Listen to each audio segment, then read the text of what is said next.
আমি ছোট্টবেলায় বাবাকে হারিয়ে ফেলেছি মা, আজকে যদি তোমাকে হারিয়ে ফেলি মা, আমি সারাদিন শেষে কার পাশে আসবো? আমি সারাদিন শেষ করে কার কাছে এসে মাথাটা আমি মা রাখবো? মা তুমি যদি চলে যাও রে মা, আল্লাহ তাআলার কাছে আমি মাকে হারাতে থাকতে পারবো না। যুবক চোখের পানি ফেলাইয়া মারে খাবার খাওয়াইয়া বলে, আল্লাহ আমার মাকে তুমি শিফা দান করে দাও। মায়ের হাত সন্তানের মাথার উপর বুলায় দেয়, বলে দাও রে সন্তান, এমন একটা সময় তোমার সামনে আসলো, এই সময়টা তো তোমার লেখাপড়া করার সময় ছিল। ছোট্টবেলায় তুমি বাবাকে হারাইছো, তুমি বাবার আদর তো পাও নাই। এখানে তাকায় দেখেন যার বাবা নাই, বাবার ইতিহাস পড়লে চোখের পানি ধরে রাখা যায় না।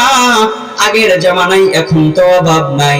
আগের জামানার মধ্যে শুনেছি একদিন চুলায় রান্না হইতো 3 দিন হইতো না, একদিন 2 দিন রান্না হইতো 4 দিন হতো না। এরকম অনেক বাবা আছে অন্য জায়গায় কাজ করতে যাইতো, কাজ করিয়া যদি একটু খাবার দিত রে বাবা, ওই খাবারটা মানুষের চোখের আড়াল করিয়া বাবা নিয়ে আসতো, নিয়ে আসে আমি সন্তানের হাতে দিয়ে দিত, দিয়ে টাকা দেখতো আমি সন্তান কেমনে খায়। এরকম হাজারো বাবা আছে যারা নিজেকে প্রাধান্য দেয় না।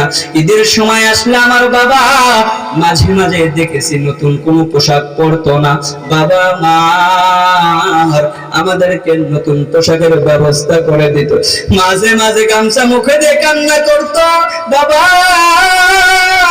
নতুন কি একটা জুতা কিনবা না? বলে সন্তান, আল্লাহ তাআলা আমাদেরকে গরিব বানাইছে, আল্লাহ যদি কবুল করে হয়তো নতুন জুতা কিনবো। এরকম অনেকের বাবা কষ্ট করে করে যখন আমরা বড় হইলাম, এখন বড় হওয়ার পর বাবার খেদমত করার সময় হইল, ঠিক সেই